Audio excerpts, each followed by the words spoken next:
Hay noticias sobre Boris Johnson que hace historia, pero no por el buen camino. No en este caso. Hemos hablado a lo largo de esta pandemia de cómo las fiestas de funcionarios de alto nivel en plenas restricciones a la circulación no son ni una exclusividad ni tampoco un invento argentino, siendo el premier británico Boris Johnson uno o quizás el impulsor más entusiasta, no solo por las fechas en las que se mandó estas actividades, sino también por la reiteración de las mismas. Lo que arrancó algunos meses atrás con una foto filtrada de quien comanda nada más y nada menos que la quinta economía del planeta, estando de fiesta en la sede de gobierno, siguió su curso mostrando después un video en el que intentaba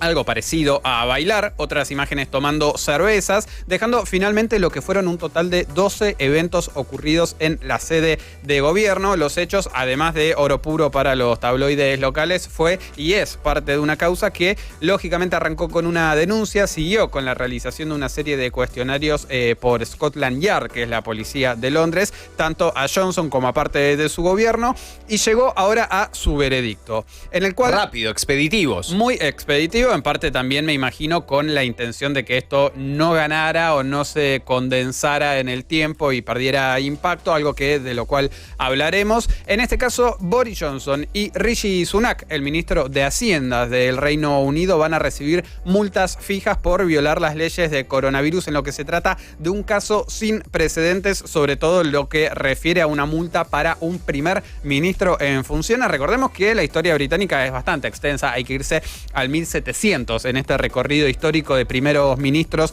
en la nación, por lo que los años y personajes no faltaron, pero Boris lo hizo. Es el primer ministro en funciones en la historia del Reino Unido en ser sancionado por la policía, algo que tiene sentido si uno lo piensa de alguna manera. La noticia fue confirmada por el portavoz del gobierno, que prefirió no dar detalles sobre cuántos eventos de los 12 investigados van a tener a Johnson multado. En tanto, si bien no se confirmó, la ley dispone el costo económico que sea muy menor, de un total de entre 20 y 50 libras esterlinas por cada uno de los incumplimientos. No está tan sorprendente que sea Boris Johnson el primero que lo haya recibido esta multa. Me imagino que desde el comienzo en el que asumió el cargo era como, esto puede llegar a pasar. Era permeable a este tipo de escándalos. Sí llama la atención. Recordemos, Johnson estuvo internado y, en palabras del mismo, casi a punto de morirse precisamente por coronavirus, por lo que haya violado las restricciones a la circulación cuando buena parte del país estaba guardados. No sé si lo hace cuestionable, pero sí muy moralmente reprochable. Carrie Johnson, la esposa del primer ministro, también va a recibir una sanción en forma de multa, y a partir de esto es que la búsqueda de forzar a que Johnson renuncie, algo que durante el inicio de la guerra en Ucrania se había pausado, vuelve a ganar peso en la agenda británica. El líder del Partido Laborista, el principal partido de la oposición, Keir Starmer, pidió la renuncia, la primera ministra escocesa también, muchos integrantes del Parlamento que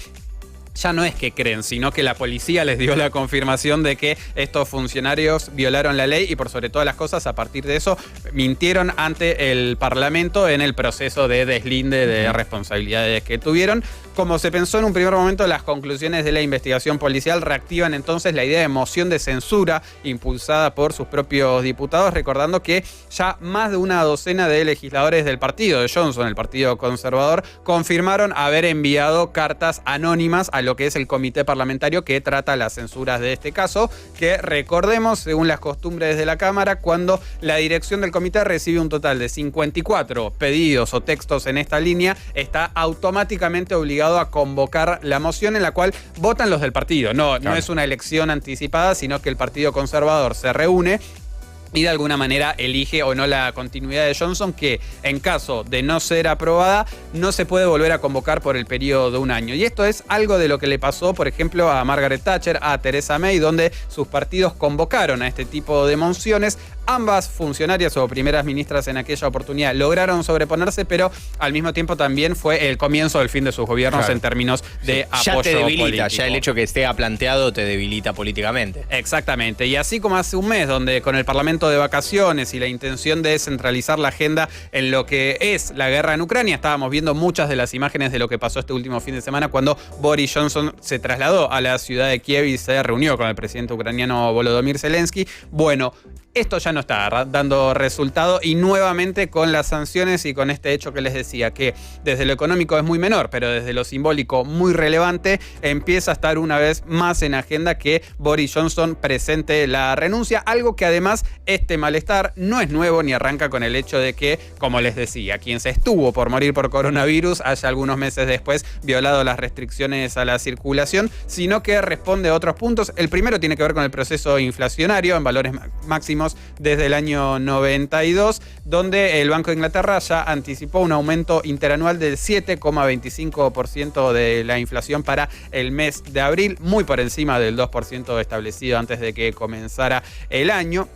Y también lo que es el fuerte aumento de costo de vida que ya comenzó a generar algunas protestas en el país. El mayor problema son los precios del petróleo y el gas, esto último con una triplicación de sus valores desde inicios del 2021, algo que lógicamente también se ve reflejado en las tarifas. Y el segundo de los puntos, también lo hemos charlado en su momento, tiene que ver con la escasez de productos y trabajadores, desde conductores de camiones hasta mozos. Las imágenes de supermercados vacíos han vuelto a estar presentes en el Reino Unido. Esto porque lógicamente hubo una pandemia, pero también hubo un Brexit que dificultó bastante más el proceso burocrático administrativo que muchos trabajadores que venían desde distintos lugares de Europa tienen que transitar ahora para poder residir y trabajar de manera legal en la nación británica. Y a alguna que otra derrota electoral, problemas en las cadenas de suministros y una inflación mayor a la esperada o percibida en los últimos años, se le suman la idea de que, bueno, quienes integran el Partido Conservador ya se están empezando a cansar de Boris Johnson